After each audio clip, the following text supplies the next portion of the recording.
राम दोस्तों, आज मैं आपको भगवान राम ने माता सीता को सुनाई हुई पितृपक्ष की कथा सुना रही हूँ।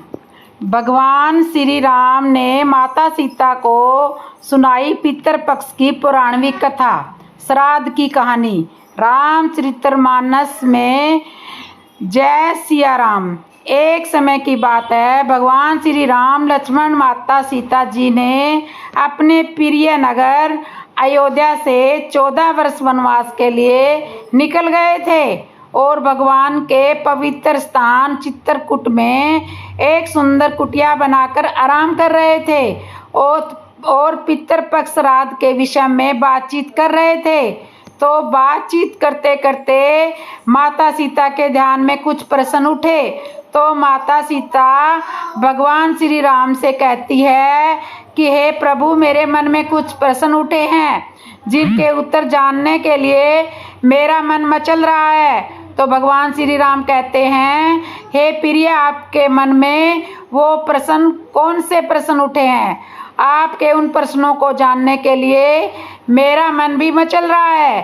तो माता सीता कहती है, हे स्वामी, मेरा पहला प्रश्न यह है कि पितृपक्ष में पितरों को प्रसन्न करने के लिए क्या क्या करना चाहिए, और मेरा दूसरा प्रश्न यह है कि पितरों के आशीर्वाद प्राप्त करने के लिए क्या करना चाहिए, और मेरा तीसरा प्रश्न यह है कि पितरों की पूजा पाठ करने का उत्तम विधि कौन सी है।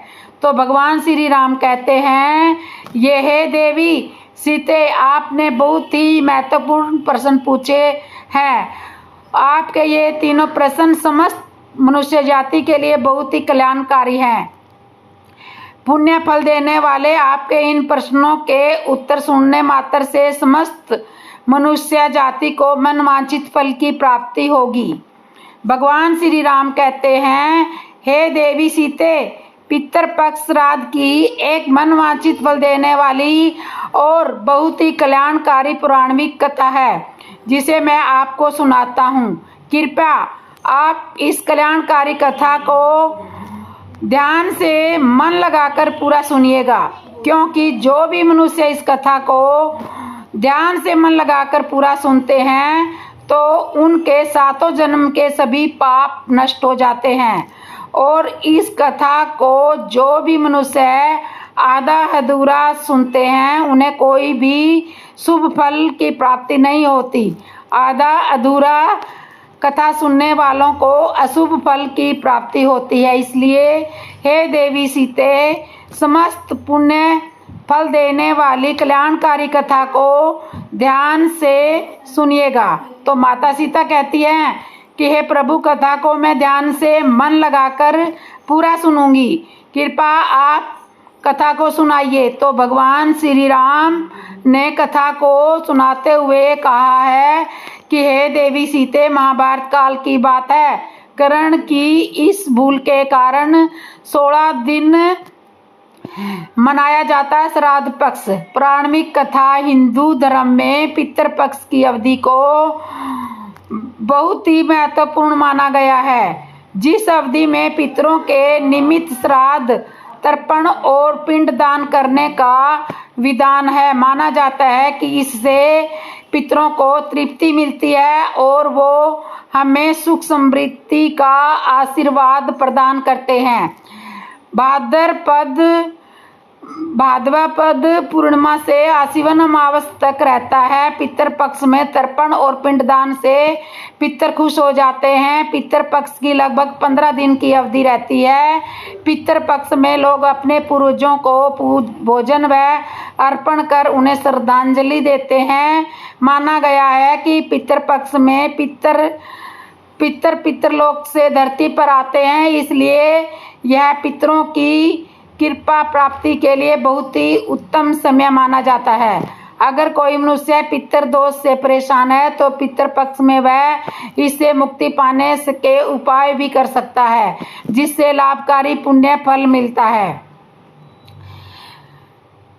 पितृपक्ष की शुरुआत भाद्रपद पूर्णिमा से होती है और यह आश्विन माह की अमावस्या तक तिथि तक रहता है और इस साल पितृपक्ष 17 सितंबर से 2024 से शुरू होकर 2 अक्टूबर तक चलने वाले हैं। इस दौरान लोग अपने पितरों के निमित्त आजीवन कक्ष कृष्ण में तर्पण और श्राद्ध कर्म करते हैं। इसे ही श्राद्ध कहते हैं। अभी पितृ पक्ष चल रहे हैं और 16 दिन के लिए श्राद्ध पक्ष में सनातन धर्म मनुष्य अपने पितरों से प्रार्थना करते हैं और उनकी आत्मा की शांति के लिए सभी वैदिक पूजा पाठ करते हैं। परंतु बहुत कम लोग को यह पता है कि 16 दिन का पितृपक्ष दान वीरकरण के एक भूल के कारण मनाया जा रहा है, जो करण के कारण ही पितृपक्ष मनाने की परंपरा चली आ रही है। इसके पीछे क्या है? धार्मिक मान्यता पुराणों के अनुसार पितृपक्ष में दान पुण्य का विशेष महत्व है और इसका शुभ फल जीवात्मा को स्वर्गलोक में मिलता है। महाभारत के अनुसार सबसे पहले माँ तपस्वी ध्यानचंद ने महर्षि ज्ञानचंद्र को श्राद्ध के बारे में उपदेश दिया था। इसके बाद महर्षि रामचंद्र ने श्राद्ध करना शुरू कर दिया था। तो महर्षि रामचंद्र को देखकर अन्य सभी ऋषि मुनियों ने पितरों को भोजन देने लगे और लगातार श्राद्ध का भोजन करते करते देवता और पितर खुश और पूर्ण हो गए। पुराणों में भी पितृपक्ष को बहुत ज़्यादा महत्व दिया गया है। कई सारी पौराणिक और लोक कथाओं में भी इसका वर्णन किया गया है, परंतु बहुत कम लोगों को यह पता होगा कि महाभारत में श्राद्ध क्यों किया गया था। भगवान श्री राम कहते हैं, हे देवी सीते, पितृपक्ष में श्राद्ध की शुरुआत महाभारत काल से चली आ रही है। श्राद्ध कर्म की जानकारी भीष्म पितामह ने युधिष्ठिर को दिए थे। इसके पीछे के पूरी कहानी को सुनाते हुए भगवान श्री राम कहते हैं, हे देवी सीते, हिंदू धर्म में पितर को 84 लाख योनियों में से एक माना गया है। मान्यता है कि अनेक लोकों में रहने वाले दिव्य आत्माएं संतुष्ट होने पर मनुष्य पर अपना आशीर्वाद बरसाती है, जिससे मनुष्य को धन यथा कीर्ति सुख शांति की प्राप्ति होती है और कुल की वृद्धि होती है। इस तरह से पितृपक्ष के दौरान किए जाने वाला श्राद्ध पूर्वजों के प्रति अपनी श्रद्धा और कृतज्ञता को व्यक्त करने का माध्यम है। इससे प्रसन्न होकर पितर सुख समृद्धि प्रदान करते हैं। सत्य यह है कि जब मृत्यु के बाद सूर्य पुत्रकरण की आत्मा स्वर्गलोक में पहुंची तो उन्हें वहां पर खाने के लिए भोजन की बजाय ढेर सारा श्रवण दिया गया था। तो उन्होंने इंद्र देवता से इसका कारण पूछा था। तो उन्होंने कर्ण को बताया कि पृथ्वी पर रहते हुए आपने कभी भी अपने पितरों के निमित्त भोजन दान तर्पण श्राद्ध नहीं किया है।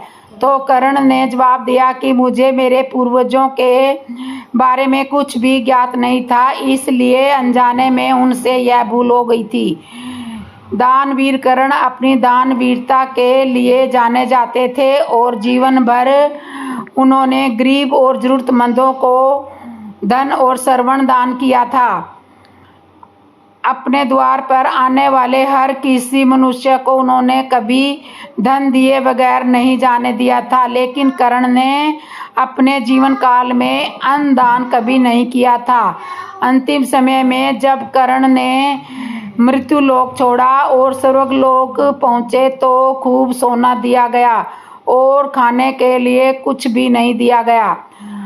तो कर्ण ने जब भगवान इंद्र से इसका कारण पूछा तो देवराज इंद्र ने बतलाया कि तुमने जीवन भर सोना ही दान किया था और पितरों को कभी आत्मा की शांति के लिए कभी भोजन अन्न नहीं दिया था, इसलिए कर्ण अन्न नहीं दिया गया था। तो कर्ण ने इस बात को लेकर अनभिज्ञता जाहिर करते हुए बोला कि मुझे अनजाने अन्नदान के महत्व की जानकारी ही करण को नहीं थी। करण को जब अपनी गलती का एहसास हुआ तो उन्होंने अपनी गलती सुधारने के लिए एक बार 16 दिन के लिए धरती पर भेजा गया था। इन 16 दिनों में करण ने अपने पूर्वजों को याद करते हुए श्राद्ध तर्पण किया था और भूखे और गरीबों को अन्न दान किया था और फिर स्वर्गलोक चले गए थे। तभी से 16 दिन का पितृ श्राद्ध पक्ष की परंपरा देश में चल रही है और इस दौरान लोग अपने पुरखों को याद कर भोजन कराते हैं। साथ ही साथ यह बात भी ध्यान रखना है कि पितृपक्ष के दौरान यदि कोई भिक्षा मांगने आए तो उन्हें कभी खाली हाथ नहीं जाने देना चाहिए। पितर कभी भी अपनी संतान को परेशान नहीं करते, वो बहुत ख्याल रखते हैं, बहुत दयालु होते हैं, परंतु संतानों की उपेक्षा से दुखी हो जाते हैं क्योंकि संतान के द्वारा श्राद्ध कर्म और पिंड दान करने पर पितरों को तृप्ति मिलती है और वे अपनी संतान को धन धान्य और खुश रहने का आशीर्वाद भी देते हैं। पितर यह नहीं चाहते कि तुम्हारी संतान हमको तृप्त करने के लिए बहुत कुछ करे। वे श्रद्धा भाव से किए गए श्राद्ध से ही खुशी होकर स्वीकार कर लेते हैं। बोला भी जाता है कि श्रद्धा के बिना श्राद्ध अधूरा रह जाता है। इसी से जुड़ी हुई श्राद्ध पक्ष की पौराणिक कथा को सुनाते हुए भगवान श्री राम कहते हैं, हे देवी सीते, कैसे श्राद्ध भाव से प्रसन्न होकर पितर देते हैं आशीर्वाद। पौराणिक कथा के अनुसार अमीर और गरीब नाम के 2 भाई थे। दोनों अलग अलग घरों में रहते थे। अमीर भाई के पास धन की कोई कमी नहीं थी, लेकिन गरीब भाई निर्धन था, उसके पास कुछ भी धन नहीं था। दोनों भाई एक दूसरे से बहुत प्रेम करते थे, परंतु अमीर की पत्नी को धन का अभिमान हो गया था और गरीब की पत्नी सुशील और शांत थी, शांत स्वभाव की थी। जब पितर पक्ष आया तो अमीर की पत्नी ने उससे पितरों का श्राद्ध करने के लिए बोली तो अमीर ने इसे व्यर्थ का कार्य समझाकर टालने की कोशिश की, लेकिन अमीर की पत्नी केवल अपनी शान दिखाने के लिए श्राद्ध का कार्यक्रम करना चाहती थी ताकि वह अपने मायके पक्ष के लोगों को बुलाकर दावत कर पाए। अमीर की पत्नी अपने पति से बोली कि मुझे कोई परेशानी नहीं है, इसलिए आप ऐसा बोल रहे हो, लेकिन मैं सत्य कहती हूँ कि मुझे इसमें कोई परेशानी नहीं है। मैं गरीब की पत्नी को बुला लूँगी और हम दोनों मिलकर सारा काम कर लेंगे। दूसरे दिन गरीब की पत्नी सुबह आकर सारा कार्य करवाने लगी तो उसने अनेक पकवान बनवाए। फिर भी काम निपटाने के बाद अपने घर वापस आ गई क्योंकि उसे भी पितरों का तर्पण करना था। फिर जब पितर भूमि पर उतरे तो वे अमीर के यहाँ गए तो देखा कि उनके ससुराल पक्ष के सभी लोग भोजन पर जुटे हुए हैं। वहाँ पर सब यह देखकर वे बहुत दुखी हो गए। भगवान श्री राम कहते हैं कि हे सीते, फिर इसके बाद अमीर और पितर गरीब के यहाँ आए तो उन्होंने देखा कि मात्र पितरों के नाम पर केवल अंगारे दिए गए हैं, तो पितर उनकी राख चाटते हैं और भूखे ही नदी के तट पर पहुंच जाते हैं। तो कुछ ही देर में सारे पितर अपने यहाँ से श्राद्ध ग्रहण करके इकट्ठे हो गए और बताने लगे कि इनकी संतानों ने किस किस तरह से उनके लिए श्राद्ध के पकवान बनाए हैं।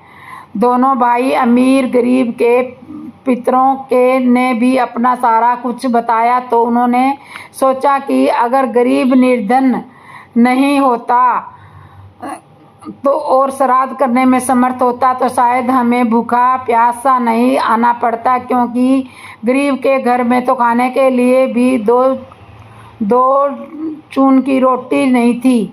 यह सारी बातें सोचकर पितरों को गरीब पर दया आ गई। अचानक से वे नाच नाच कर गाने लगे कि गरीब के घर धन हो जाए, गरीब के घर धन हो जाए। सांझ का समय हो गया था, लेकिन गरीब के घर में खाने को कुछ भी नहीं था। उसके बच्चे भूखे थे। बच्चों ने अपनी माँ से बोला कि भूख लगी है, तो उन्हें टालने के लिए गुस्से से गरज कर गरीब की पत्नी ने बोला कि जाओ, आंगन में होदी रखी है, उसे जाकर खोल लो, उसमें जो मिल जाएगा उसे आपस में बांटकर खा लेना। तो बच्चे जब वहाँ जाकर होदी देखते हैं तो वे दौड़े दौड़े माँ के पास जाकर कहते हैं कि माँ, होदी में तो मोहरें भरी हुई है। आंगन में आकर गरीब की पत्नी ने यह सब कुछ देखा तो उसके आश्चर्य का ठिकाना नहीं रहता।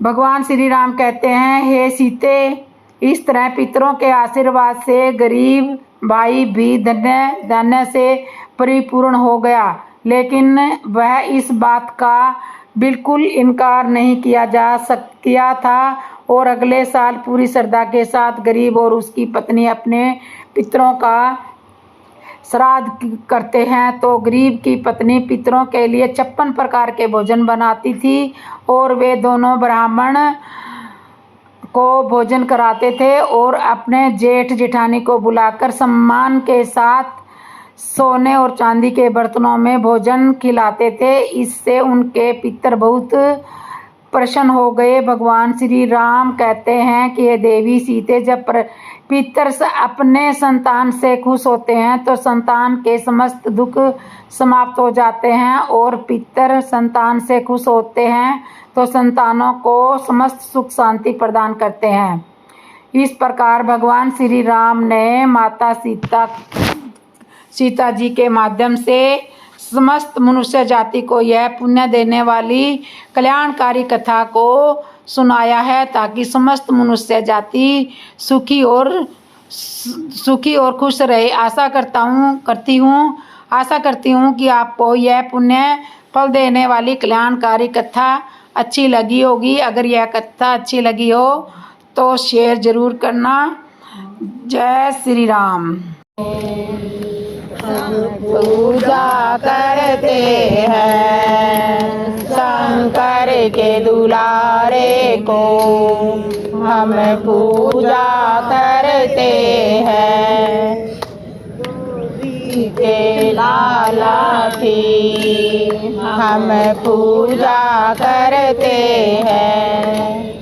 विघ्नों के हरता हो संकट के, विघ्नों के हरता हो मंगल के करता हो, विघ्नों के हरता हो मंगल के करता हो। भक्तों के लिए भगवान तुम भाग्य विधाता हो, भक्तों के लिए भगवान तुम्हें भाग्य विधाता हो। उस मंगलकारी हम पूजा करते हैं, उस मंगलकारी की हम पूजा करते हैं। गणपति की हम पूजा करते हैं, नंद की हम पूजा करते हैं। कोई संकट आ जाए तुम रक्षा कर लेना, कोई संकट आ जाए तुम रक्षा करते हो। उस संकट हारी की हम पूजा करते हैं, उस संकट हारी की हम पूजा करते हैं। गणपति बाबा मोरया। मोरिया मंगल मूर्ति मोरिया मंगल मूर्ति मोरिया मोरिया रे बापा मोरिया रे बापा मोरिया।